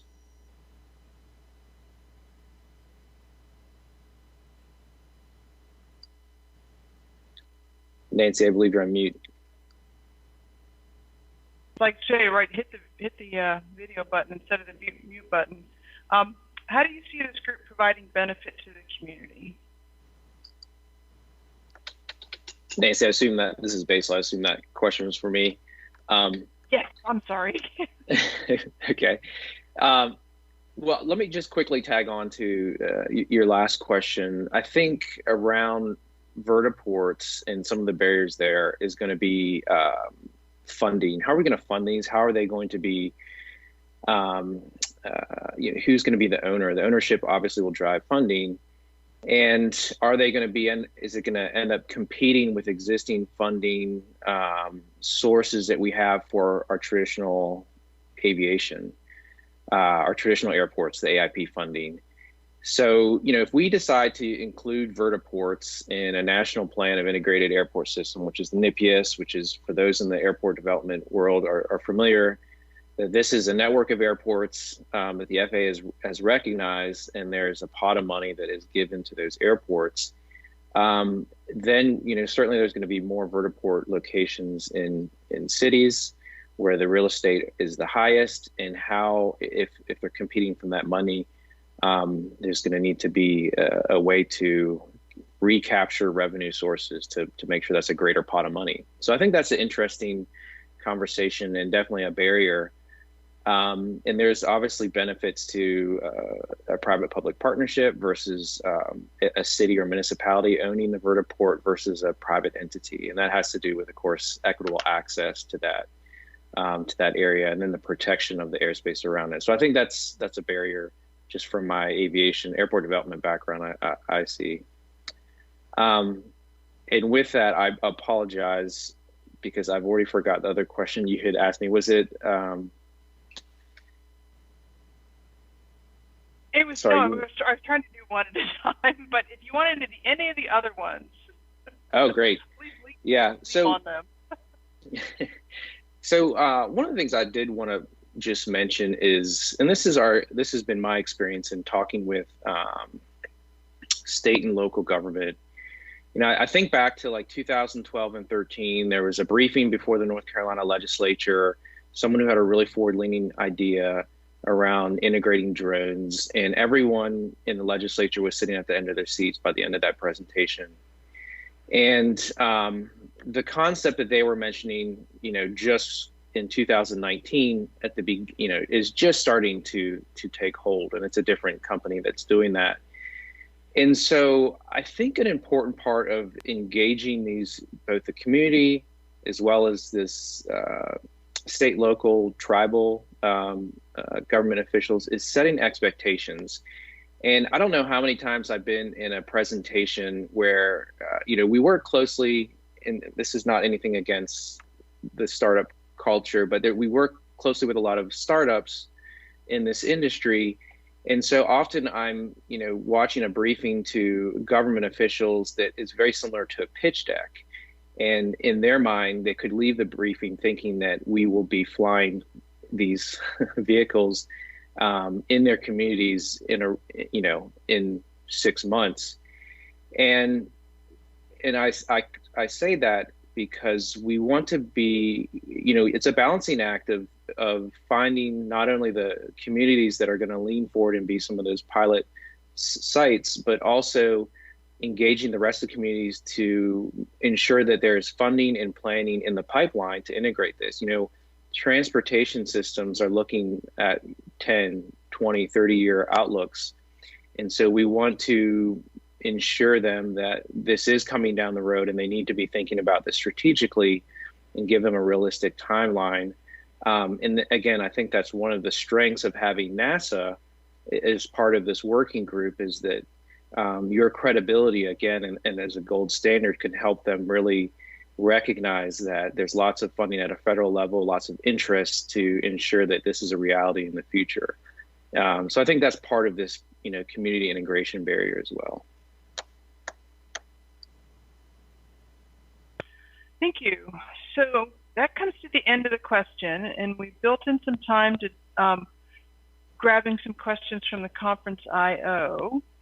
If any of the panel members have it open in another window and want to take one, I offer the opportunity now, or I'll pick some out and ambush you. Well, Nancy, I could. One thing we can do, what we have done and experienced in the past at the NASA side, is we are the first ones to actually demonstrate large-scale multiple vehicle operations in the city and urban environment at Reno and Corpus Christi. And one of the things we learned a lot there were that community education outreach prior to the test, making sure that the folks and the businesses around understand what we are going to do, how these operations will occur, what our risk management procedures are, and what the benefit is, was crucial. If we hadn't done that, and the Reno mayor and the Corpus Christi local community folks took a lot of pains to making sure that these operations are known to people before we actually did testing. That's when we could test multiple vehicles in the same airspace at the same time and demonstrated the positive value and economic benefit of these operations. But it took a lot of effort at the local level, at the community level, in making sure that people were aware of what these operations are, why they are being done, how they are valuable to themselves. So that was one of the bigger lessons we learned. It's not just the technology, but making sure that the outreach and education part of these operations are very clear ahead of time. Back to you.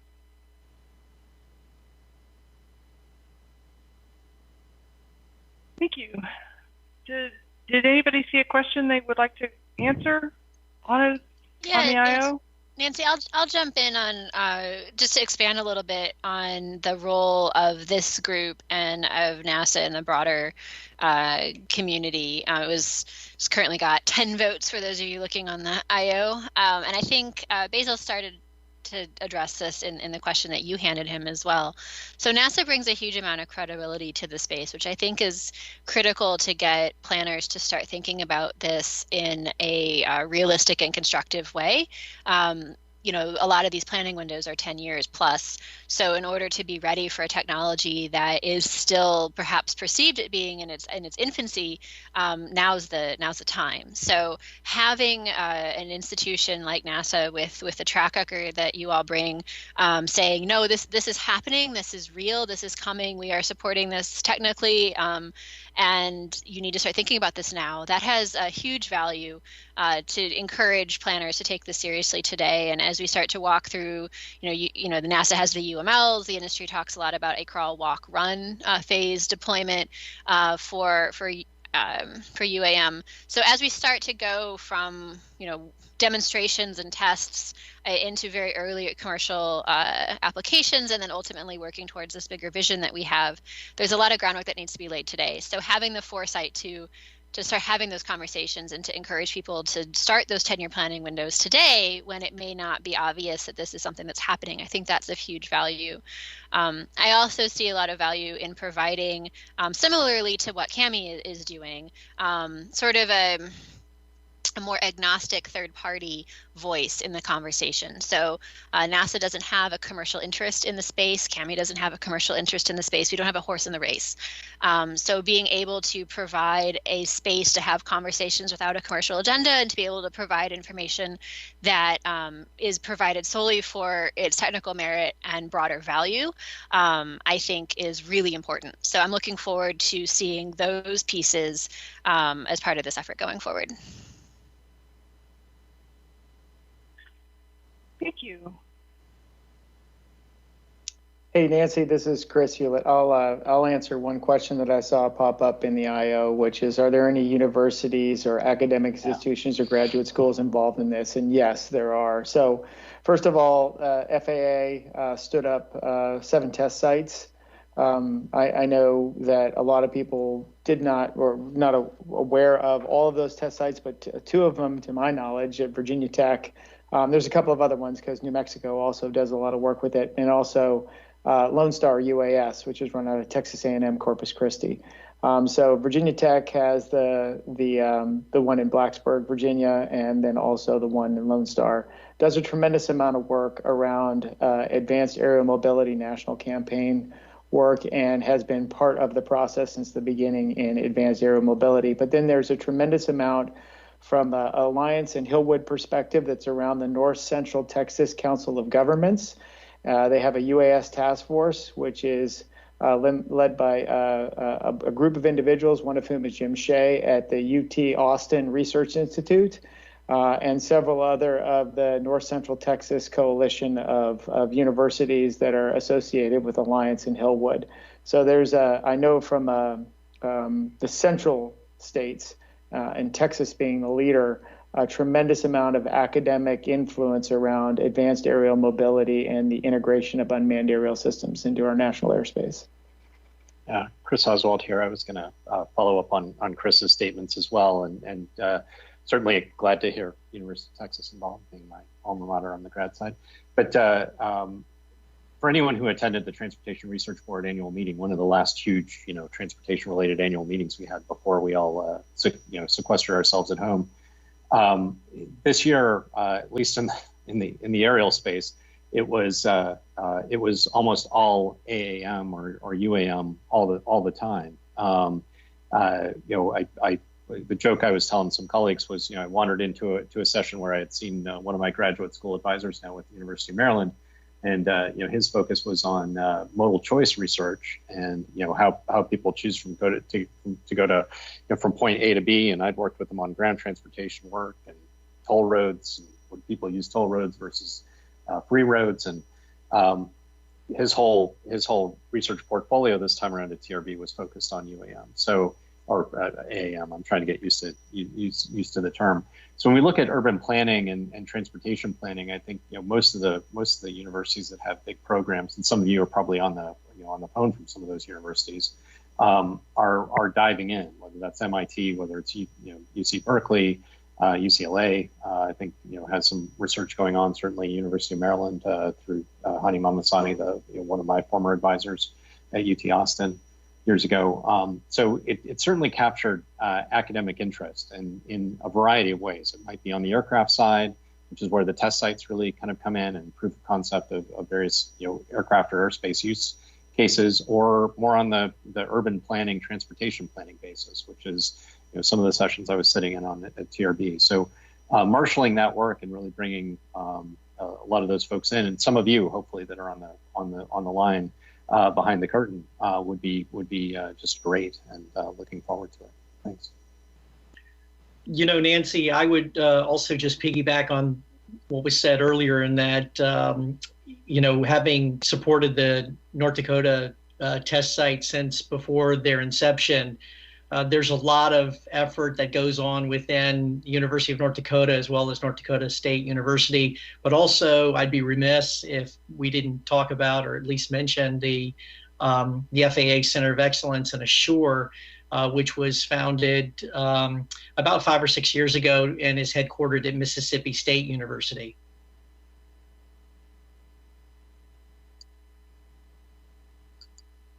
Nancy, I'll address one of the questions here around weather. While I'm not a weather expert, I do think it's a great question that has been brought up, especially around infrastructure supporting how do we monitor weather in these urban environments. And so the question is, how do we plan to address the precise weather forecasting needs for vertiports and test sites? Some of the conversations that I have been involved in is really how do we fund additional sensors in our cities, our urban areas, to help with that kind of higher resolution modeling that's needed.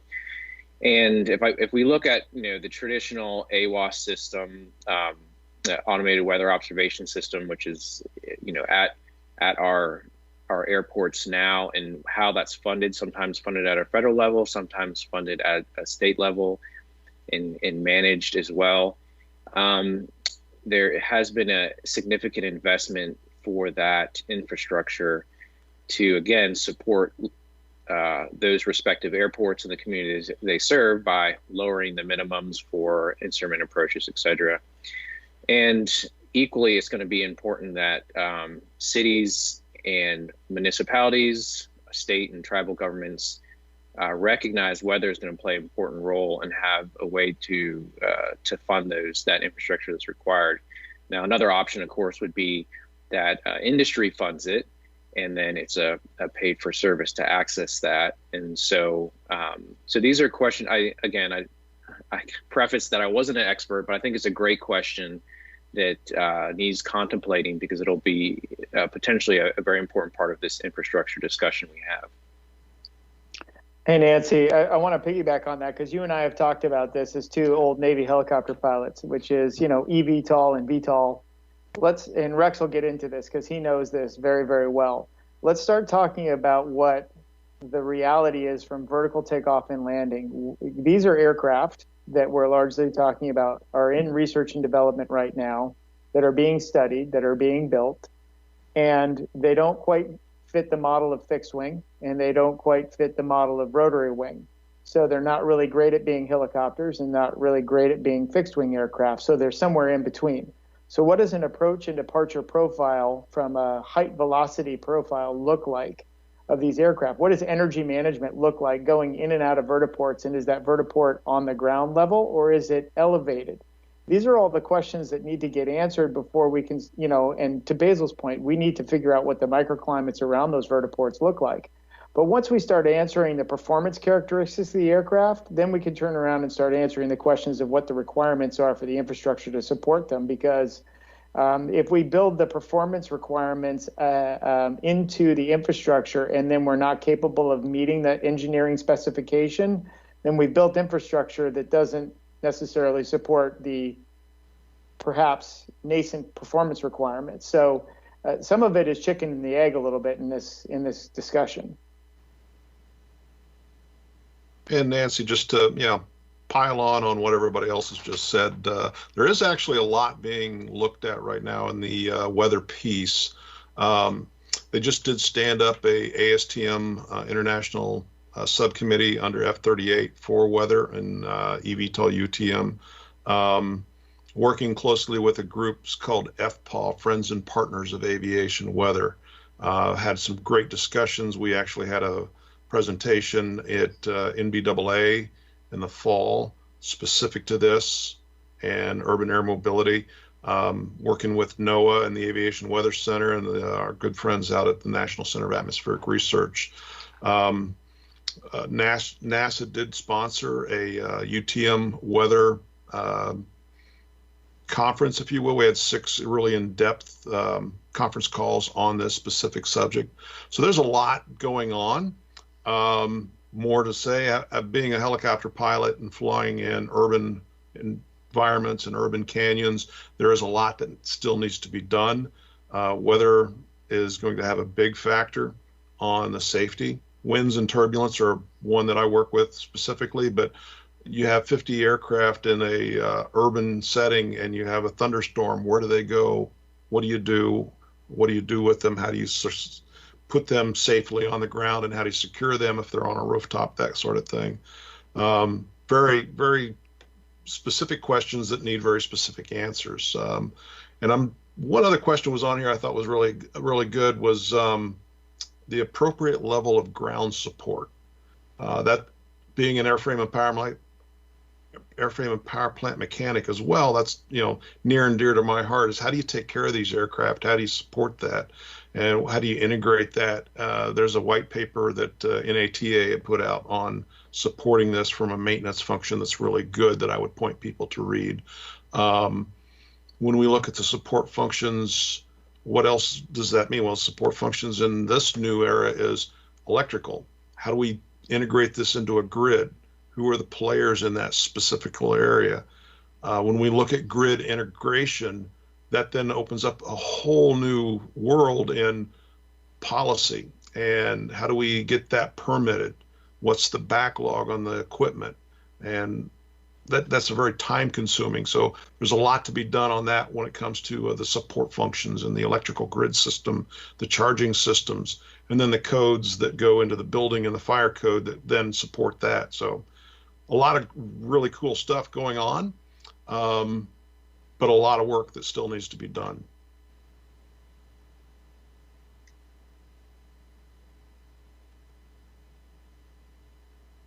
Rex, you could add a little bit to the first question that it's at the top of the conference IO list?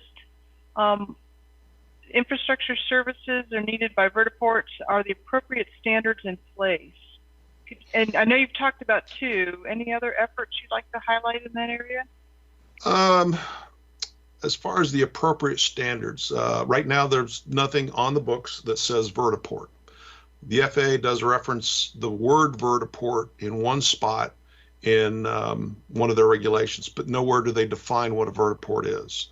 When we get into code, they got the fire code and the building code. So you got the International Code Council, International Fire Code, International Building Code. Then you have National Fire Protection Association. You will not find anywhere in any of those the term vertiport, vertistop, or anything close to that. So that's where we need to start, is the taxonomy of the terminology before we move forward to what that then needs to be. So getting everybody to agree on what a vertiport is kind of square one.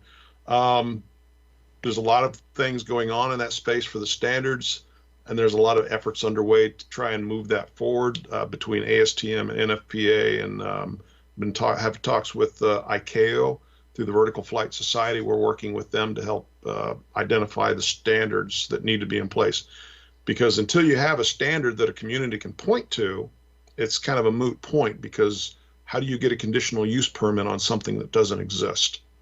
So we have to come up with the standards, come up with the definitions, and then we give this to the communities, and then they can actually work towards integration and putting this into their system. So a lot of effort, yes. A lot of people involved, probably not enough yet. One more Go thing I would add. No, go ahead, Basil. Go ahead. Yeah, I'll just echo what we just heard and take it a step further. Not only is it you need that standard in place to get the permit, right, to be able to build and understand what's the requirements around that. You also need to have that design standard to help drive the cost and understanding how to fund those. And there was a vertiport AC that was the FAA put out advisory circular that was canceled back in 2010, I think. But this was around vertiports associated with the aircraft similar to Osprey flying in our urban areas. So I don't know if it's a resurrection of that particular vertiport design AC, or it's a scrapping totally, since it's a totally new system, electrical predominantly, in starting over. But certainly we'll look to the standards committees to help drive a lot of these advisory circulars that the FAA has already established for other airport designs and heliport design.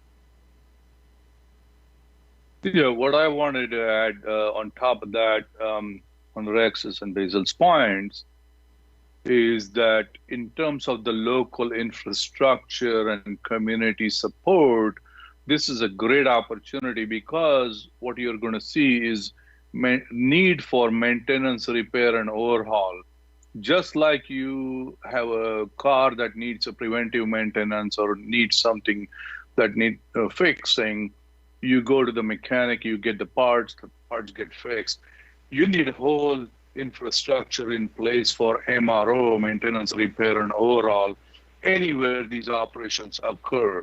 So not only you have to maintain the vertipads and vertiports, but you also need to maintain the vehicles. And you cannot afford to have a downtime for these vehicles. So the parts inventory need to be located nearby. You need to have the maintenance technicians trained and capable and ready to handle situations that need fixing. So that requires sort of economy of scale of certain types of operations. And then you have a whole ecosystem of support that's ready to help you in case you need any maintenance, preventive or otherwise. So it's a great opportunity for localities, a new possibility of creating new jobs that will support the MROs for these type of operations. But that support is absolutely necessary. Without that, you are looking at basically a lot of downtime for these vehicles. So that infrastructure capable of doing MRO is very critical near the places where these will operate. So it's another area that is very critical from the perspective of supply chain management overall. No, great point. We're coming close to the end of our time. I want to thank everyone for participating. A great panel discussion. I want to thank the folks that were able to watch through entirely on the YouTube, and the folks that are able to watch it in the future. Any closing remarks? We'll start Basil. Thank you. Really excited about this opportunity again that this group is established, and obviously you can tell from the conversation we have our work cut out for us for sure. But I think you've brought together certainly a diverse group of folks just for this panel, and I'm sure a diverse group of folks will be pulled together for this entire working group. And so I'm excited to continue to contribute. I think we've highlighted some barriers, and there's many more that are unknown. But I think if we just maintain, of course, a community of working together, because we all have a very common goal, and not in a competitive way, I think we'll really see this industry be able to thrive and help our nation and communities. Thank you. Chris Oswald?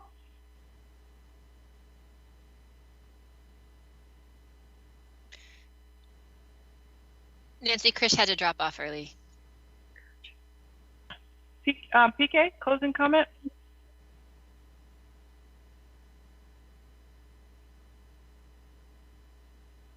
Yeah, sorry, I had to run to prepare my son's lunch in between, but now I'm back.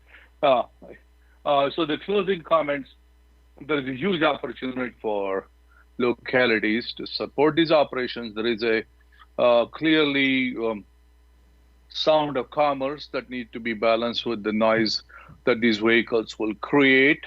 But we will be doing analysis to make sure that the factors, risks, safety, noise, all those issues are within the acceptable parameters. That's the part that we will be focusing on the research. Also, it offers a significant opportunity to create a new supply chain for supporting these operations in terms of the parts, inventories, and the workforce, the maintenance workforce, to support the operations and the economy at the local level. So we are really excited about exploring all those options and making sure that the opportunities for advanced air mobility are very well balanced with all things that communities are interested and excited about. Back to you. Thank you. Chris Hewitt? Yeah, Nancy, thanks. And thanks for taking the time to set this up. And I want to thank everybody at NASA because, you got PK to make lunch, which is phenomenal. So I just want to be there next time he's making lunch. But no, in all seriousness, this is an exciting time for everybody in the country and around the world as we are starting to explore advanced aerial mobility. Electrification, yes, PK. Vertical takeoff and landing. And I think it's going to be transformative. It's going to be one of those groundbreaking moments that we're all going to be involved in. And I think that from my perspective, as I sit and take a look at the landscape of the ecosystem around the community, this will be transformative in a way that is similar to the effect on transportation that the jet engine had. So this is going to be very, very interesting. Thank you. Thank you. Anna? Yeah, I just really appreciate the support of everybody who is involved in this effort, and for those that took the time to dial in. We have to do this together. We're not going to do it at all. So really appreciate the opportunity. Thank you. Thank you. Sean? Hi, I would just simply say, I applaud NASA. I applaud you, Nancy, you and your team, PK, for the Community Integration Working Group. It's a very strong testament to your commitment and NASA's commitment to doing this right. Thank you. Rex? Nancy, first, thank you for putting this together and helping get us through this. PK, thanks to you and bringing me into this discussion a couple of years ago. I really enjoy working with this team. It's amazing to me some of the great things that we were able to accomplish together. Nancy, you made mention to, and I'd like to point anyone that's on the call to, if you're interested in vertiport infrastructure and some of the development issues and the challenges, Nancy had made mention to the Vertical Flight Society's webinar series we did specifically on infrastructure that can be found on the website. If you just go to vtol.org/infrastructure, everything we did is there to include the presentations and all the Q&A. We are doing a follow-on conference this fall in conjunction with that workshop and the one that we held last fall in Washington, D.C. So keep on the lookout for that, and we hope that you'll join us at destination to be determined this fall for that. Thanks again. Thank you. And again, thanks everyone. Thanks for the folks online, and we look forward to hearing you. At this, again, on the NARI site where we have the information for this meeting, we will be shortly posting the materials, and the recording will also be available if you missed part of it or you want to refer it to someone else to watch. Hopefully you valued it enough that you do think it's important to send out to friends and that they will find it of value. But again, everyone, stay healthy, and we're thinking of everyone out there. So thank you again.